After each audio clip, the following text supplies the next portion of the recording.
പറയാൻ പോകുന്നത് പൊസൈഡൻ എന്ന് പറയുന്ന ഒരു ഷിപ്പിൻ്റെ മുങ്ങലിനെ പറ്റിയാണ്. ആ ഷിപ്പ് ഒരിക്കൽ ഇങ്ങനെ പോകുമ്പോൾ ഒരു വലിയൊരു രാത്രി ഇട്ട സംഭവം നടന്നത്.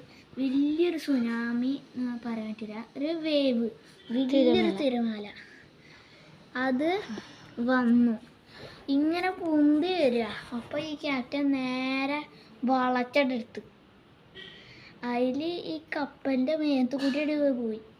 അത് മറിഞ്ഞു. കപ്പൽ പൊസൈഡൻ എന്ന് പറയുന്ന ആ കപ്പൽ മറിഞ്ഞു. പിന്നെ അതിങ്ങനെ താഴത്തേക്കട് പോയി. പിന്നെ വള്ളത്തിൻ്റെ അടിയിൽ നിന്ന് ചെറിയ എക്സ്പ്ലോഷൻ ഉണ്ടായി, വലിയൊരു എക്സ്പ്ലോഷൻ ഉണ്ടായി. അതിൽ അവിടുത്തെ ഫുൾ കറണ്ടും പോയി.